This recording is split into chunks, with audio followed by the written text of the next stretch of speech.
Partout dans le monde, les familles monoparentales sont de plus en plus remarquables en République démocratique du Congo. À Kinshasa, la capitale, aucune commune n'est épargnée par cette situation.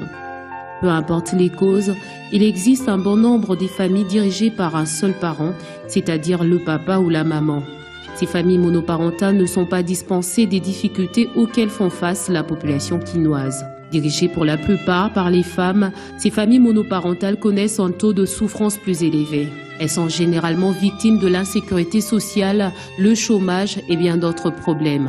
C'est le cas de cette dame qui élève seule ses enfants depuis plusieurs années. Je suis mère de 7 enfants. Je suis veuve.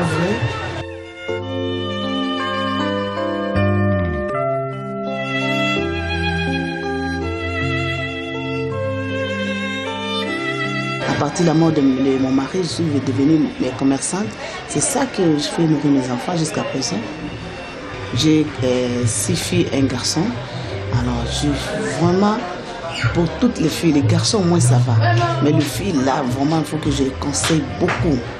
Beaucoup, vraiment. C'est difficile, mais il faut se battre, hein, c'est difficile. C'est très difficile. Je conseillerais à toutes les femmes qui ont comme moi de rester seules, de prier seulement Dieu et de chercher l'argent, d'être commerçante pour avoir l'argent. Donc il faut que tu sois commerçante, tu fais un effort de chercher l'argent pour nourrir tous les enfants. Ah, 300, ah, 200, oh, 1000 francs.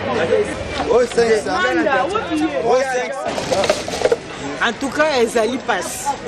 Elles passent ma casse. Pour la biso basi, elles passent ma casse. Puisqu'elles sont aux armes, au l'endetté. Olandi vie ya kindumba ya gauche droite okokoka koboko la bana malamu tie likame pa nzambe loko ya liboso ya mibale mipesa na mumbongo oyo poni oyo kokoka kosala na vie wana nde okokoka ko persévérer na koboko la bana. Les difficultés sont presque les mêmes, comme le témoigne cette autre femme qui arrive quand même, tant bien que mal, à s'en sortir. Je suis seule avec mes enfants depuis 2000, depuis novembre 2000. Donc jusqu'à aujourd'hui, ça fait 13 ans. 13 ans.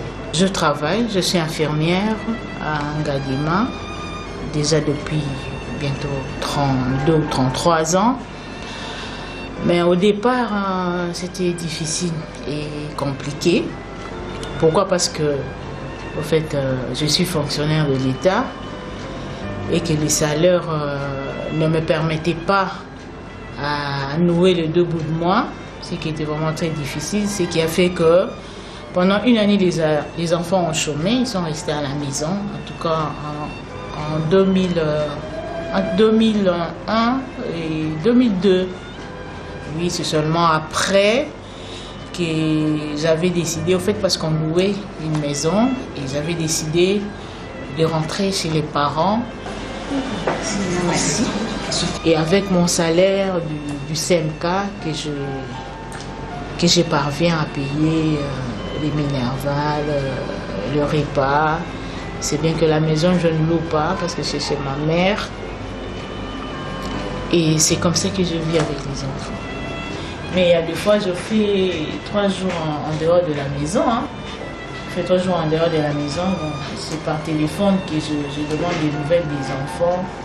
Ou c'est par téléphone que quand ils ont besoin de quelque chose et que je ne suis pas là, il faut que cette chose-là soit faite le même jour. Là, ils m'appellent, on essaye d'envoyer quelqu'un venir chercher pour eux. Et c'est comme ça. Quand ma fille a atteint l'âge de la puberté, ça n'a pas été facile pour moi, seule, de gérer cette petite pendant cette période-là de puberté. Et c'était difficile de contrôler tout parce qu'il y a des jours où je n'étais pas à la maison. Mais heureusement pour moi que ma mère était là et elle me disait toujours que voilà, moi nanayo à Saliboy, moi nanayo elle n'est pas rentrée un peu plus tôt à la maison, moi nanayo toluki et tout. Et c'est à ce moment-là que je me disais, si leur père était là, même si moi je ne suis pas là, c'est lui qui pouvait surveiller ou garder les enfants à la maison. Il existe aussi des hommes qui vivent seuls avec leurs enfants, tels que Mohamed Kandé, qui nous relate son expérience. Le bandit qui passe ma casse, mais c'est qu'on a comme un moment passe pour n'amener ça. Si on a qui Moussala par exemple, on nous a obligé après Moussala dans un avant, Natal devoir na bango sur les allées dans salle tout, na tongo pefona la mukavana qui nous a tout 15 ans on a tig bon na classe. Et puis ngana ke na 12h là, na na batu qui nous avons cuisine nga qui nous avons.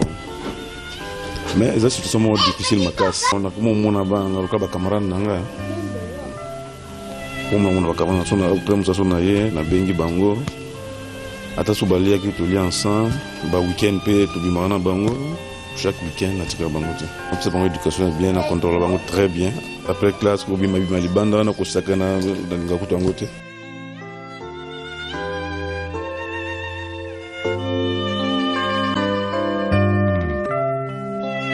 La difficulté c'est bien.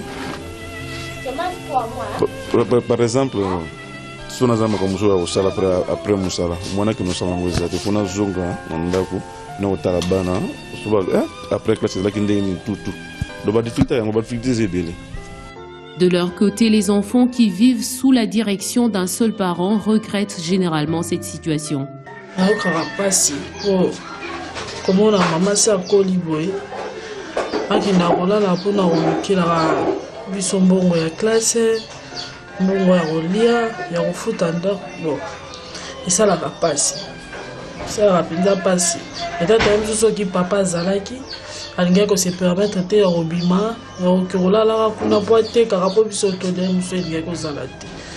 Bon, loko eza réalité ya vie, topesaka nyonso na maboko ya Nzambe nda conduire biso ntina suka. Toyebi mpe un jour mpe mama kozala te, mais na grâce ya Nzambe abatela ye. Tout le monde a les soucis pour soucis ou les soucis. Je dis toujours à papa qu'il prend pour nous-mêmes une autre maman.